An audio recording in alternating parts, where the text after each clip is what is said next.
Nah kalau kita ngambilnya pelan-pelan dia nggak akan terganggu. Nah seperti ini. Waduh. Dia akan betul di dalamnya sana. Oh ini iya, ini ya. Betul ya. Ini telur-telurnya ya. Betul. Oh. Lama-lama gigit saya nih. Iya Pak. Aduh. Pak katanya semut rangrang juga ada ratunya Pak. Ya, betul. Semut lebah itu ada ratunya. Tapi ini kebetulan tanpa ratu Mas. Kalau semut telah dipanen tambah banyak. Kan bisa kita kembangkan dulu. Nah itulah. Wah udah berarti ini aja. Dari 2009 sampai sekarang yang membuatnya dengan konsisten apa Pak? Karena ini sudah saya jadikan penghasilan pokok saya dari kroto ini.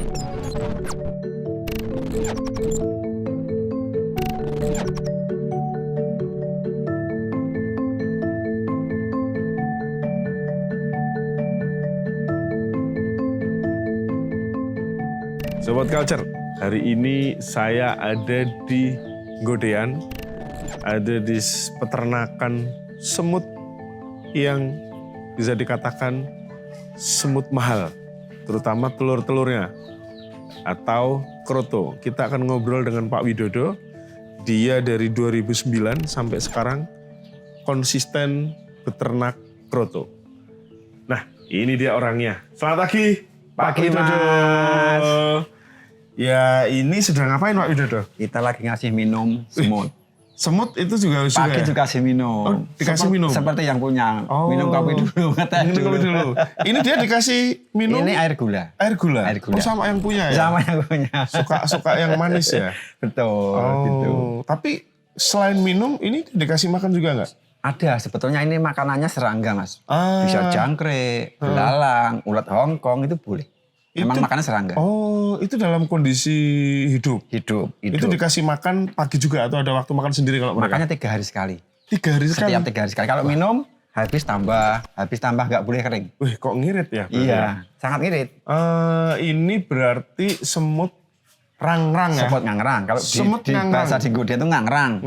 Tapi di luar kota, di luar pulau lain namanya lain. Apa namanya Pak Widodo? Ada yang keyep, ada yang rangrangge, macam-macam. Lain-lain kota lain namanya. Pak Widodo tahu karena sering keliling kota. Keliling kota untuk nganter semut. Nganter telur semut. Jadi gara-gara semut ini bisa keliling kota sekarang. Nah, saya kan taunya kroto itu kan di pohon ya. Iya. Orang kalau nyari itu pakai apa? Galah atau genter. Panjang genter betul, ya. Betul. Terus kemana-mana dia pakai apa namanya?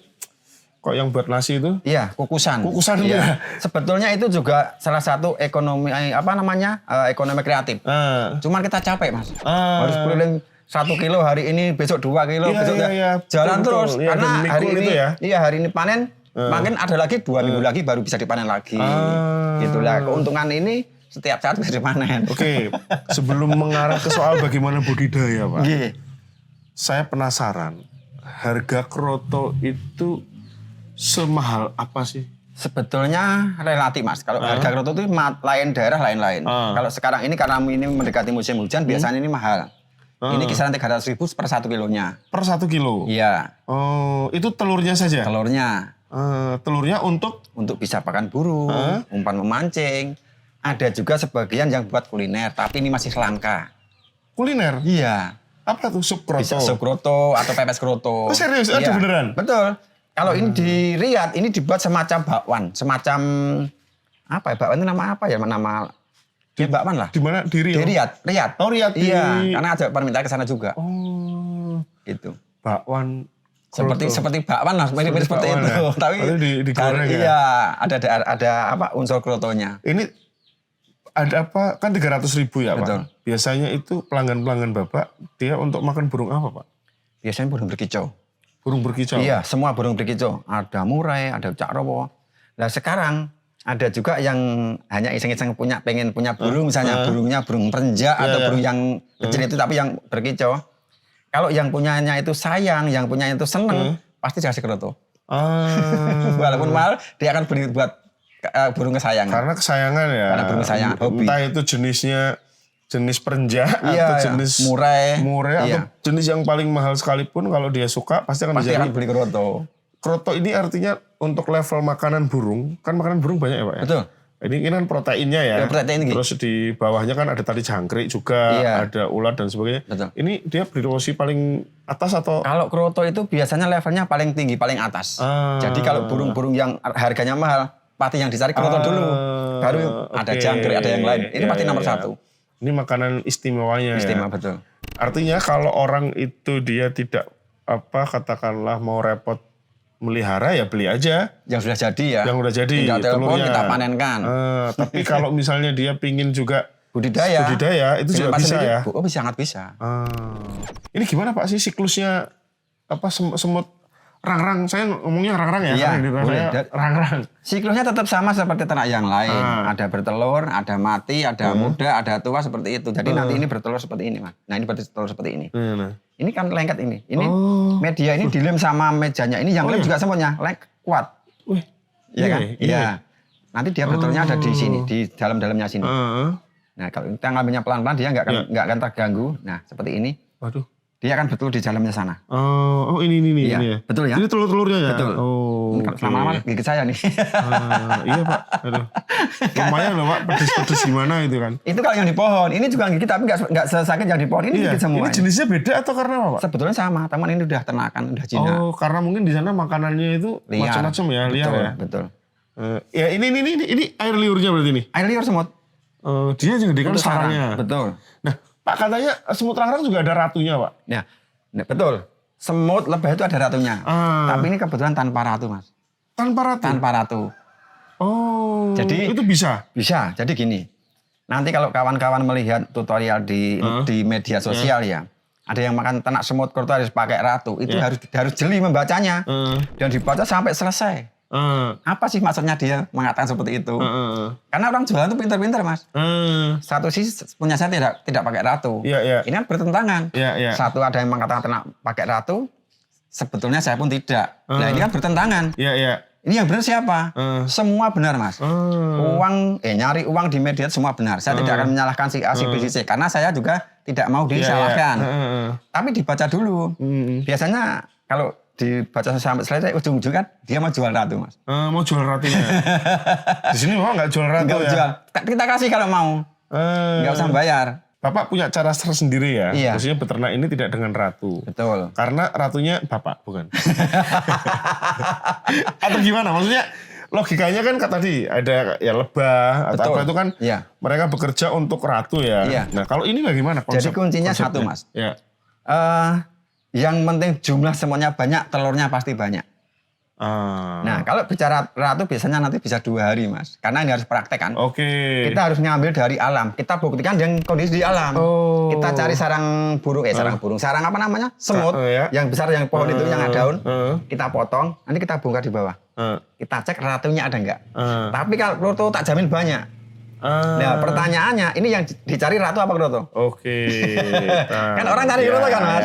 Nah, ini harus pembuktian, nggak boleh hanya ngomong nggak boleh. Ini harus dibuktikan dengan yang kondisi di alam. Yang ngomong ini sudah beternak kroto dari tahun 2009 ya Pak ya? Betul. Ya, jadi di saat yang lainnya naik turun, mungkin bosen, mungkin ganti. Betul. Nah, Pak Widodo konsisten ya? Jalan terus, Mas. Ya, jalan tapi terus. Setahu saya selain ini Pak Widodo itu juga ada peternak kambing. Betul. Terus ayam, burung gitu kan. Karena beliau ini juga sebagai penyuluh pertanian di Kabupaten Sleman. Betul. Nah, pertanyaannya nih Pak, kenapa kandang ini kok ininya sedikit? Ini pada kemana nih? Ini bekas-bekasnya pada kemana nih? Ya, jadi saya kan istilahnya siapapun yang pengen usaha seperti ini kita bantu. Artinya kita sediakan bibitnya seperti itu, raknya kita kasih. Kemarin baru ngirim ke Pringsewu Lampung. Pringsewu Lampung. Ya, tapi kemarin saya sudah sampai sana, sudah aman dia ya? Sudah aman, sudah disusun seperti ini. Karena kita bawakan mejanya juga. Ini kalau lepas di kendaraan bisa ribut ini Pak, satu kendaraan. Sangat ribut. Makanya kita packing yang rapi. Seperti itu. Oh, ini berarti kosong karena habis kirim. Iya, ini besok ke Karawang. Nah, ini kan kandangnya sempit nih Pak ya. Betul. Kalau saya lihat ya. Ini sebenarnya ternak semut rang-rang ini kandangnya itu minimal butuh berapa sih atau butuh wadah berapa sih untuk secara ekonomis itu? Untuk pemula, Mas, biasanya kan 1 meja. satu meja ini kapasitasnya 12 toples atau 1 lusin. Ya. Satu sapnya. Berarti kalau satu meja ini kan ada 3. 1, 2, 3. Ya. Kapasitasnya 3 lusin. 36 ya? 6, betul. Artinya yang penting penyaruangan seluas ini sudah bisa memulai. Jadi sudah bisa mulai. Sudah bisa memulai ternak. Tidak harus luas tidak. Oke. Berarti 1 toples ya. Ini dari Mika ya Pak ya? Karena kalau kata Bapak ini yang dia paling aman ya. Dia nggak ada bau ya. Betul. Karena semut rangrang ini sangat sensitif terhadap bau. Betul. Ya, nah ini kalau panen dia berapa hari sekali? Kemudian setiap kali panen berat berapa Pak itu? Ya oke. Berarti kalau kita mau panen tuh takaran 1 ini udah rumahnya udah penuh sampai ke lantainya. Itu udah penuh ya? Hampir itu ini, penuh. betul. Nanti pilihannya 1 Mas. Kalau sudah penuh itu pilihan 1. Mau dipanen diambil telurnya. Atau dikembangkan biar banyak dulu. Oke. Ya. Kalau dipanen diambil telurnya, jumlahnya tetap. Kalau tidak dipanen, nanti ini dibagi 2, jadi 1 dijadikan 2. Jadi dilipat gandakan dulu, biar banyak dulu. Ya, jadi pilihannya 1, biar banyak dulu, atau dipanen diambil telurnya. Kalau dipanen diambil telurnya, maksimal berat dapat telurnya itu berapa Pak 1 toples ini? 1 toples rata-rata dalam 1 bulan itu setengah on sampai 1 on. Ya setengah on lah. Sampai setengah on rata-rata. Sampai 1 on. 1 on. Ada yang kurang, ada yang lebih tapi nggak sama. Berarti kalau pingin panen 1 kilo butuh berapa kalau toples? Kalau setengah on berarti nanti dikalikan 20 toples. Ya. 20 toples dapat 1 kilo. 1 kilo. Iya. Ya, berarti ya 10 kilo berarti sekitar 200-an inilah gitu kan. Jadi tergantung luas lahannya juga. Tergantung luas lahannya. Nah, kalau tadi kan misalnya nih Pak Widodo, saya butuh 10 kilo kroto. Kabari kita. Jangan mendadak tapi. Kabari kita biar kita panenkan. Dari apa Pak? Mitra-mitranya atau Pak Widodo punya kandang di... Dari mitra nanti juga ada. Karena mereka juga pengen punya penghasilan toh Mas. Iya, lebih baik kita punya mitra dulu. Berarti jejaring ya? Betul. Itu juga kalau misalnya Bapak punya dapat pesanan banyak ya? Betul. Nah Pak, kalau dihitung-hitung, biaya produksi dari beternak semut ini, kroto ini berapa Pak? Katakanlah mungkin hitungannya paling mudah 1 toples atau mungkin 1 lusin. 1 lusin misalnya. Ini 1 lusin Mas ya. Ini kan kita minum itu paling juga 2 hari sekali. 2 hari sekali. 1 gelas itu bisa, kalau 1 lusin, 1 cawan ini bisa untuk 2 hari. Itu takarannya apa itu? Itu 1 sendok gula pasir. 1 sendok. 1 sendok kecil aja nggak? Udah cukup untuk 2 hari. Itu 2 hari. Jadi dicampur air. Betul. Seperti ini nanti tinggal dituang. Oke, tinggal dituang. Terus dia nanti akan 2 hari. Iya. Nah, kalau terus pakan tuh kita menggunakan ulat Hongkong yang gampang, yang dilihatnya juga enak. Itu per 3 hari sekali. Ya. Kalau misalkan ini 1 lusin, kita beli paling 2.000, 3.000 aja, sedikit aja nggak usah banyak-banyak. Nanti kita taruh di luar situ, tutup itu. Dia akan ngambil sendiri. Walaupun rumahnya jauh, dia akan ngambil sendiri. Oh gitu? Kita sistem prasmanan. Oh, nggak langsung dikasih sini? Enggak, dia ngambil sendiri. Kenapa nggak langsung? Dia pasti, ini kan pemburu pemangsa. Jadi dia cari mangsa sendiri. Oh. Nggak usah dimasukkan ke stop, nggak usah. Dia akan nyari mangsa sendiri. Walaupun nggak mau dimanja ya? Nggak mau, walaupun rumahnya jauh, dia akan tetap nyari sana. Oke, itu berarti minum, pakan terus apa lagi? Sudah itu aja. Itu untuk biaya hariannya ya, produksinya. Nah kalau mau beli nih, misalnya nih saya mau beli Pak gitu kan, berapa ini hitungannya? Kalau ini hitungannya lusin biasanya. Lusin berapa itu? Ini kan kapasitasnya 3 lusin, 1, 2, 3. Nah per 1 lusin 1 sap ini harganya 1,2. 1,2 juta. Nanti kalau yang dekat-dekat sini nggak usah buat rak, kita kasih raknya. Oh dikasih raknya kalau yang dekat sini ya? Iya. Kalau memang jauh memungkinkan ya kita kirim. Berarti itu kalau nanti mau diperbanyak, sampai full ini butuh berapa lama Pak? Antara 1 bulanan lah. 1 bulanan. Ada yang kurang, ada yang lebih. Berarti 1 bulanan nanti dia tinggal kalau mau diperbanyak dibagi 2. Dibagi 2 nanti beli toples yang kosong. Kosong, berarti bisa 1 lusin lagi tuh. Betul. Terus seperti itu ya. Terus. Oke. Pak, kalau kendala selama ini ternak semut rangrang itu apa? Kendalanya paling kalau kita pas lagi luar kota atau kurang kontrol, nggak ada yang jaga, kan. Tapi suka ada yang jaga sih. Biasanya ini kering Mas. Ini namanya isolator ini. Ini isolator. Apa tuh fungsinya? Ini untuk biar semut tidak lari keluar. Ya ini minyak goreng. Oh minyak goreng. Ya ini sebetulnya kering itu nggak boleh. Jadi ini sering dikontrol, kalau kering tambah minyak goreng lagi. Iya. Kalau nggak ini lari beneran habis nanti. Kasih jelantah nggak apa Pak? Yang baru aja. Nanti mengundang yang lain. Kalau jelantah bekas goreng jangan, ikan yang baru aja.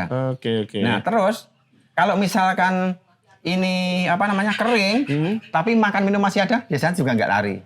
Tapi ini nggak boleh praktek karena kalau ini lari beneran hilang beneran. Ini harus selalu standby ada minyak gorengnya. Ini berarti nanti harus diisi nih. Harus diisi, cuman karena banyak orang mau lari baru kita kasih. Iya. Karena ini nggak boleh ditiru. Karena kalau nggak dia pasti akan pindah ke pohon. Pasti pindah ke pohon karena ini nalurnya tetap di pohon nalurnya. Iya. Oke, terus dari 2009 sampai sekarang yang membuatnya dengan konsisten apa, Pak? Karena ini sudah saya jadikan penghasilan pokok saya dari kroto ini. Dari kroto ini. Iya, dulu kan saya kerja di Tangerang. Kerja pabrikan. Saya kerja bawa sopir bis malam. Terus akhirnya 2008 saya pulang. Karena pabriknya tutup. Iya. Saya membawa bis juga udah nggak boleh sama istri. Pulang saja. Pulang karena saya nggak punya kepandaian selain nyopir. Selain itu nggak punya. Karyawan itu nggak bisa, Mas. Akhirnya saya ikut kursus. Pertama dulu ikut kursus ternak jangkrik. Iya. Jangkrik juga bagus bangsanya sebetulnya gampang, nggak bisa disambi-sambi. Cuman ketika kita mau jual panenan kita itu sukanya ada kendala. Ada yang masih punya stok, ada yang mesti sudah disetori orang lain. Sehingga kalau kita telat panen 2-3 hari, sayapnya. Jangkrik itu keluar sayapnya. Itu harganya murah atau nggak laku. Lah saya bisa dipermainkan bakul kalau nggak punya bakul, kalau nggak punya langganan. Tapi kalau punya langganan nggak ada masalah. Seperti itu, jadi harganya murah atau nggak laku. Lah, saya ikut kursus semut. Akhirnya ketemu semut ini. Kalau semut telat dipanen tambah banyak. Kan bisa kita kembangkan dulu. Itulah. Wah, udah berarti ini aja. Mikirnya seperti itu ya. Tadi kalau kalau telat panen saya katanya udah punya pelanggan, sudah disetori orang lain. Jadi saya harus muter nyari lagi.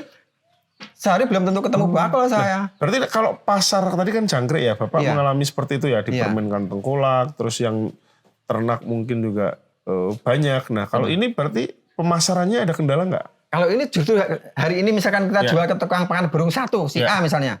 Besok udah tanya lagi. Satu sisi kita nggak punya barangnya. Jadi ini malah kurang-kurang. Karena kalau yang nyari dari pohon dari alam. Itu musiman ya dia juga? Nggak musiman, artinya dia itu hari ini nyari, itu dia punya pelanggan 3 atau 4 toko yang harus di-story. Nah hari ini nyari, dia setor ke toko A misalnya. Besok nyari, setorkan ke toko B, toko A udah habis. Besok nyari, setorkan ke toko C. A sama B udah habis. Terus begitu, kekurangan terus. Jadi harus nyari terus ya? Ya itu makanya semakin jauh jalannya. Seperti itu. Tapi itu juga panen juga sih, nggak apa-apa. Kalau memang ada waktu, ada tenaganya harus jalan, nggak ada masalah. Itu juga panen juga sebetulnya. Cuma waktunya. Ya, nah, berarti masalah pemasaran itu sebenarnya asal mau PR-nya kan sebenarnya tinggal datang ke para tukang pangan burung saja yang pertama. Ya? Iya. Sekali kita jual ke sana, besok kita sekali saja. Besok kita udah nggak nyari pelanggan lagi. Dia pasti akan nyamperin kita. Masih ada lagi kapan panen. Iya. Besok kan dijual di wadah itu ya, pakai karton itu ya, Pak ya? Iya. Itu berapa onan itu kalau hitungannya? Itu biasanya ada yang setengah kilo, 1/4 atau 1 kilo, tergantung pemesanan, Mas. Seperti itu. Iya. Oke, Sobat Culture, jadi Pak Widodo ini terbuka ya untuk didatangi, untuk konsultasi soal rang-rang ya, Pak ya? Iya. Ini boleh bebas kapan saja waktunya. Itu berbayar atau masih gratis atau seperti apa nih kalau mau ke sini? Kalau nggak salah masih gratis ini. Masih gratis ya. Jadi kalau konsultasi saya nggak pernah ngambil tarif kecuali rombongan ya. Kalau rombongan saya ada tarifnya. Kalau sendiri monggo silakan. Iya. Dan juga kalau mau beli bibitnya ya. Tapi kalau cuma datang tanya-tanya dulu nih biar mantep gitu kan. Boleh. Pak Widodo sangat terbuka ya Pak ya? Sangat. Dan waktunya bebas. Waktunya bebas. Tidak harus pagi, siang, sore, malam pun kita terima. Yang penting itu ada nomornya, nanti kawan-kawan kontak dulu ya. Boleh kontak dulu. Ada juga kemarin yang nggak tahu-tahu udah datang juga ada banyak. Ada ya. Kasihan nanti Pak Widodo ya. Siapa tahu lagi ada jadwal penyuluh pertanian ya karena ya. Betul. Jadi kontak dulu lah. Jadi Sobat Culture mungkin sampai di sini dulu ya. Kita ngobrol dengan Pak Widodo. Nanti kita lihat bagaimana Pak Widodo ngasih apa nih Pak? Ini minum. Kebetulan kita mau minum. Ya, karena kelihatannya kehausan. Semut kalau haus gawat. Iya, lari dia. Jadi sampai ketemu lagi di Culture Shock selanjutnya.